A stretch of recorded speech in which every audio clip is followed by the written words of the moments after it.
Hello and welcome to the In the Moment magazine podcast. I'm Sarah Orme, the magazine's digital editor, and today I'm joined by Kate, our production editor. Hi.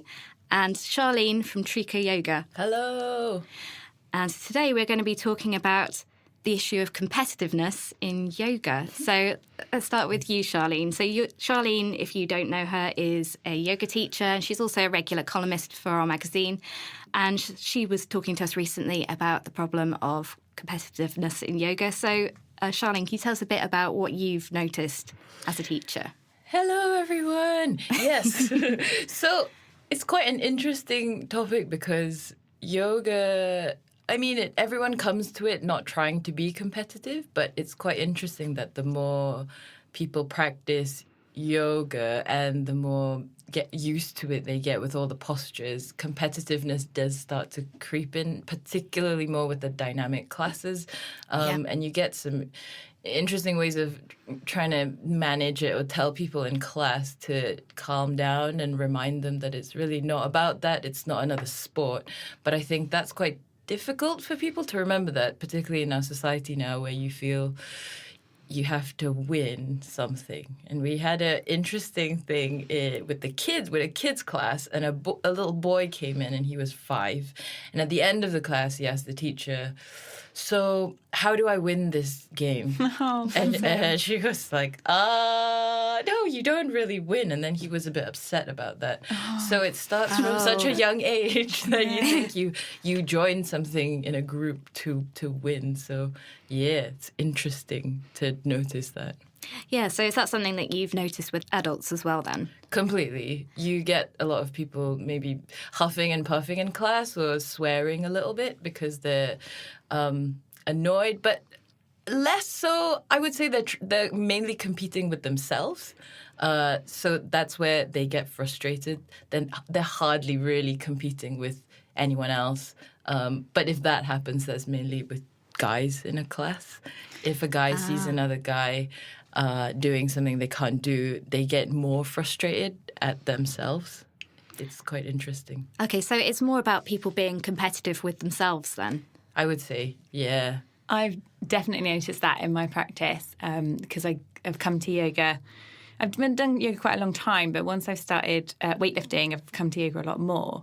And obviously with weightlifting, every week you are competing with yourself. So coming into a yoga class, it's taken me a couple of years now to actually remind myself that I don't have to always win, and there is no such thing as winning, because in yoga obviously it's nice if you can get into a posture or sort of do something you haven't done before, but sometimes your body really needs actually to just do what it's comfortable with, especially if you are doing other sports, I guess. Yeah, completely. And that's something quite personal, I think, that everyone has to overcome themselves, because you notice it when you're practicing. Even competing with yourself, like how you were practicing the day before or the month before, or let's say you've had a baby and you're trying to compete with yourself of how you were a year ago. So that's really where the yoga comes into play. The actual practice of yoga is so much more in your mind and trying to quell all those things rather than the postures. Yeah, for me, the thing I find difficult with yoga is I'm something of a beginner. So when I go along to a class, and quite often they'll say, okay, you can do this position, and then if you want to take it further, you can do this. Yes. Sometimes that can make you kind of feel a bit inadequate. No, I know. And you can see all these people who are doing it perfectly, and then they're taking it even further. Yes. And it's hard not to judge yourself. Yeah. I think that's that interestingly. So aside from yourself in the class who's thinking that, it really falls half on the teacher to notice that someone's feeling uncomfortable as well. So then they go, it really doesn't matter. So loads of times when I see that happening, I would just say in my yoga class, just chill out. It's just yoga. It's really not that serious. And sometimes when you get people to laugh about it, it diffuses any kind of striving feeling in the class. Yeah. So would you say you've noticed people sort of who take it too seriously Perhaps the classes lose their sense of fun. Yeah. When they start swearing, yeah. It's probably a bit too serious. Is that something you've encountered a lot in your classes? Just with a few people, I won't really name who they are. But not that much. I think generally everyone understands it's supposed to be for your mind and it's all calm, moving. But with a few people, they get a bit too competitive and their frustration comes out in them swearing or huffing in class. Or sometimes, you can see them talking to themselves a little bit like they're really down on themselves. So what that does is just bring the mood down a little bit when everyone is just trying to have a chilled out time and someone's going like or falling over onto other people's mats. That can happen when they're trying a bit too What, they just push themselves too far and just topple over? Mm-hmm. Especially like in a balancing posture. Yeah. Yeah. I have to say, I've started doing Pip's class at Trika on a Wednesday, yeah, so good. and that's actually really changed my kind of understanding of it because she's so chill and she's like, get to this pose however you want to. And actually, when you put it back on yourself, you're like, I don't actually need to maybe do, I don't know, full like seal. I could just do something a little bit more gentle because actually that's what I feel like. And it's quite nice actually having that freedom. Instead of being told like specifically kind of what to do. And everyone has so much fun. Like we're always laughing and it's really great. I kind of think that is the, so everyone has their own tastes of what kind of teacher they like. Like some people really like being in a very disciplined environment. But for me personally and for Trika and all our teachers, it's so key that we tell people to relax because I think it's so dependent as well where you live and in what society you live in. And so we're in a city and everyone's generally so busy. Then the emphasis really needs to be, okay, just come back into your mind, into your body and work with how you feel rather than here is a crazy discipline and let's like go hard with it all day. Yeah. So do you find people do tend to push themselves too hard? Yes, but it depends which class they're going to. So obviously you get this a lot more in the dynamic classes, and I teach Ashtanga, which is extremely dynamic and has I guess it attracts a lot of people that enjoy pushing themselves. So therein lies the interesting balance that they need to find the relaxation in this dynamic style of yoga. I think as well, because with Ashtanga, obviously you do kind of the same poses, don't you, every week. So it's very easy to see the differences, and if you're not improving in something or you're getting worse at something or you feel like you are, I guess that can be quite challenging. It is, and it's interesting. I think I've slowly shifted to start to describe Ashtanga as quite relaxing, and that sounds pretty crazy for anyone that's tried a class. But I think that is a nice balance point you get to when you've let go of expectation of anything, like anything whatsoever. You're just there to practice. And if your body works that way this day, then it does. And if it doesn't, it like actually just doesn't matter.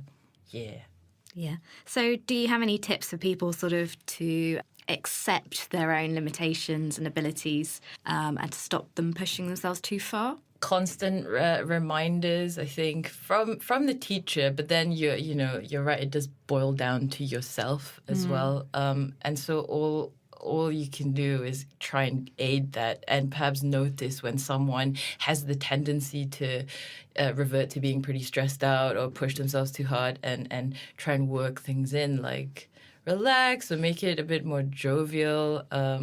And remind them why they're doing it. I think people can get carried away of why they're doing an activity, and there's always some kind of goal or something to achieve in their minds. But to slowly, I don't know, remind people that isn't the focus of yoga in particular. And then slowly plant those seeds, and then hopefully they'll grow into nice, mindful trees. Yeah, that's what you hope for. Yeah. So say if I'm going to a class as a beginner, and I'm seeing all these people who are doing it really well. What should I be sort of telling myself to stop myself being scared by these really impressive, frightening people who are somehow so good at it? So it's quite interesting. I think the longer you practice, you forget that you ever had this experience when you first started yoga. Like, I actually can't quite remember how I first felt when I went to a yoga class. But then I was practicing in London doing extra teacher training, and then found myself with a group of people who were 10, 15 years older than me and were absolutely amazing because just their practice has been so much longer. And then I got that feeling back, which is great to feel again, because it really reminds you, I remember it's really scary when everyone's really good and you feel like the runt of the crew.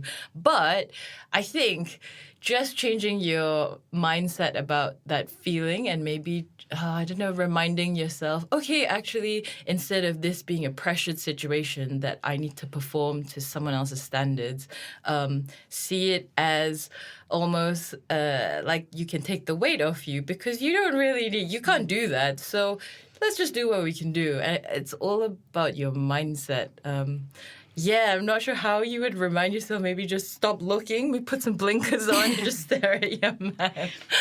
What do you think? Yeah, something I found was because I've got exceptionally tight hamstrings, so I really can't straighten my legs still in downward dog even now. And it took me ages to actually realise that no one else in the room cares. They're not that's fussed. True. No one's looking. No, probably most people are thinking about their own practice and wondering how they're doing and if they're enjoying it and all that sort of thing. And I think actually, there's very few people in a yoga class who are looking around to judge other people on what they're doing. That's true. And I also think just remembering the class is all about people coming together to practice together, but at the same time finding your very focused, to yourself. So everywhere you look and with your gaze and when you're looking during your practice, you're really not encouraged to look around at all. So no one really is, and I think maybe remembering that kind of eases off any tension.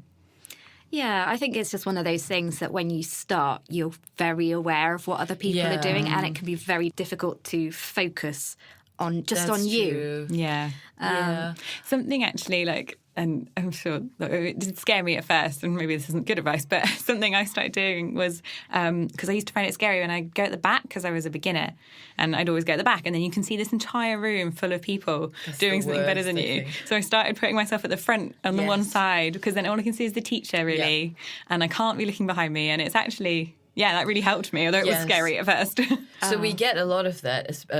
Let's say even in the beginner courses, if someone thinks they're a lot worse, they go all the way to the back, which is probably the worst position you could be in, because the teacher takes longer to get to you and it's harder to see people at the back. So I would say if you're a beginner, first tell the teacher, I've never done this before, and then go to the front, even though that seems scarier. But remember, no one's looking at you. But it means the teacher can watch you a bit more closely when you're doing the class and offer you options. And like what Kate said, you can't see the class, so no one's there except you. You just pretend that you look exactly like the teacher and whatever they're doing. Yes. Yeah, I think that's quite good advice. And as well, I guess the other thing that you might not perhaps be aware of when you're a beginner is when you're not doing something quite right. I mean, for example, I've got quite weak wrists, and so I always really struggled to do downward dog because I felt it put a lot of strain on my wrists. And it wasn't until a teacher came over to me and said, actually, you need to turn your hands in a bit, that I realised that just adjusting my position very slightly kind of took the fear out of that position. So that's why going to the front is so good. Teacher can see, and then you can see if people are shaking as well, and then you can just whisper to them really easily, hey, do this instead. Put your knees down, go into child's, you don't have to do it. Whereas if someone's at the back, it's really difficult to get to them. Back. Do you find people are self-conscious about telling you about things that they can and can't do? No. No? No, well, I don't know if this is the case at every other studio, but they are very forthcoming. Forthcoming? We hear all sorts of interesting issues. But no, everyone tells. And also that you have to ask as a teacher. And sometimes we get everyone to close their eyes as well. And if anyone has something really urgent to say, they can raise their hands and then we'll go to them. But on email or, even before the class, if people have an issue, they definitely come up and tell us, which is great that the environment is open enough that people feel that they can do that, because that's pretty vital information, I think. Yeah. I think that's so important as well in competitiveness. It's like obviously the same in weightlifting, is that as well, if you're so obsessed with getting better at something that sometimes your form can go, and especially if you've got an injury or something and you're pushing yourself and you really shouldn't be, you can just make it worse and make yourself more injured. So I think it's really good to talk about it and actually just take those kind of modifications. Yeah, it's like accountability for each other almost. So someone will remember, oh man, you've got that thing, just don't do that. And they're like, oh, okay. And you keep each other in check as a group. Yeah. Yeah, so me and Kate were talking earlier about equipment that you can use when you're doing yoga sessions to make certain positions easier. So, I mean, people perhaps might not be aware of things that you can use, like blocks and that sort of thing. Yeah. Are there any that you can recommend that your yoga teacher might have and that you could ask for in a class? In a class or at home? In a class. In a class, I would go to the accessory section, take a strap, they always have foam blocks, so they're a bit shorter than cork ones, and they're great for sitting on if you struggle with crossing your legs, and a cork block, which is a nice sturdy, usually brown brick that really takes a lot of weight, so you can use that to lengthen your arms and put it on the floor if you can't reach the floor. But one that's really good, I think, for everyone to have if you can at home is a yoga wheel. It's just a wheel. I really want one. I'm going to buy one soon. You just roll over it. But for those that are really used to hunching and working on the computer, or just generally everyone that's always on their phones nowadays, you lie down on it and roll your upper back to kind of get some flexibility and movement back in the spine. So is that basically like doing a self-massage on the roll? Yeah, kind of. But it really coaxes your upper back to lose tension, and then you often hear your whole spine click very nicely. Ew. So satisfying. It's really good. Yeah, it's probably the best prop that I've bought and used over the years. Yeah, it's cool as well because you can use it to help you then get into more advanced things. Is that right? Sort of trying to get your legs up to do things. Yeah, and you hold it on your hold it with your fingers and put your forearms down, and you can use it as a stability thing. But yeah, mainly good for the ears. Okay, so I was just wondering whether you've got any tips for, say, people who've lost their yoga mojo. you know, say if you've gone to a class and you've seen these people who are really good, it's put you off. Oh wow! What would sort of make you come back? What would encourage you? Oh, I think that you need to discover if yoga is right for you. I don't really believe in the fact that yoga in this form, in this kind of, movement and asana breathing is correct for everyone. And so it's really about your moment of meditation. Where can you, and how and in what activity or thing that you do, you can access your flow state, very focused, breathing calmly, and kind of moving in this nice headspace. And if that's yoga, then that's cool. But if that's not, then that's also okay. I think maybe because of the popularity of yoga, people feel they have to do it in this form. And it's become that thing again, oh yeah, well, I do this, and I do yoga. But to be honest, if you get that same feeling from reading a book, that is your yoga. And that could be a more relaxed route to come back into maybe that will lead you to doing an asana practice. Maybe climbing is your yoga. I think yoga is a much bigger meaning than just doing it like this. Yeah, that's what I think. I think sounds good. as well, something that I did, because, when I first started yoga, I tried a few different classes, and actually that was something that was helpful, was trying a few different places, because sometimes there's just a different mix of people that go to different places. That's true. Or a different teaching style that you prefer, or, maybe you went to a super dynamic class that isn't right for you. Maybe you're more suited to a yin or a restorative or something. Yes, also really remembering there's many different styles. So we get this a lot at the studio when we speak to people and recommend a class, and they don't really know that was a thing. I think a lot of people think there's just one type of yoga, and it's usually the first class they've tried, and they're like, oh, well, this isn't for me. Where there's so many different styles with different emphasis on what's important in that particular style. So, keep trying different ones and ask for recommendations if you're completely lost and you're like, well, I don't know, but I want to be less stressed and have a deeper, longer stretch. And then someone can recommend you a class that would probably be more suited to your situation at the moment. Yeah, that might be a nicer approach. Okay, so it's worth speaking to your local yoga studio first and sussing out which is the right class for It's you. almost like a prescription. Yeah. Right? Yeah, like a yoga doctor. Yoga doctor. Yoga doctor. I think you should start calling yourself that.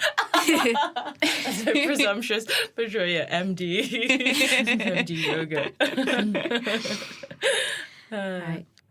Oh, yeah, that the other thing I was going to say with losing your mojo as well. I think that it's really easy if you've had a bad experience, or not a bad experience, but something you didn't love, to just go, right, that wasn't for me. But sometimes actually just giving it a bit of a shot and doing it 2 or 3 times might be best before you write it off completely. Because sometimes, it might be embarrassing, or you might not be used to it, or you might not keep up as you expected to. But actually, if you go back and once you get to know the teacher and what happens, and you get more used to it, and then suddenly it might click. Yeah, that's true. That's why I think speaking to someone, speaking to the teacher beforehand is quite important. To even say, I'm a bit nervous, or I'm not sure about this. I think it helps it all be a bit clearer, and perhaps you'll feel a bit better after you say that as well. But sometimes sticking to it makes a big difference. After you try it a few times, you might find you get that nice headspace from the class. Yeah. Get your mojo back, definitely. Yeah. It's like if you went swimming for the first time ever, you probably wouldn't love That's it. true. Especially if you couldn't swim that well. Yeah, no, that's true. If you've taken a toddler swimming, it's just... Yes. Yes. Yes. It takes time. Yeah, that's a good point. Okay. Charlene, do you want to share your social media links? Actually, I'll do that properly. Social media. Charlene, if people want to follow you on social media, where can they find you? So on Instagram, I'm at Charlene Lim. So CharleneLim. I'm sure it'll be somewhere on a link. Or the studio is at Trika Yoga. As we've discovered, there's a few ways to say this, but it's Trika and then yoga, which is spelled like yoga, although some people have spelt it wrong before. Maybe you do need to spell it then. Yoga. Perfect, thanks. There's one thing we've ascertained from this podcast. It's how to spell yoga. Cool. Okay, Charlene, thank you for coming in and That's all right. taking the time to talk to us. If you've enjoyed this podcast, we'd really love it if you could give us a rating on Apple and perhaps leave a review as well. And if you'd like to send us any feedback at all on the podcast, you can find us on Facebook, Twitter and Instagram as @InTheMomentMag. And if you want to drop us an email as well, you can do that. Our email address is calmmoment@immediate.co.uk. Thanks, and we'll be back very soon. Bye.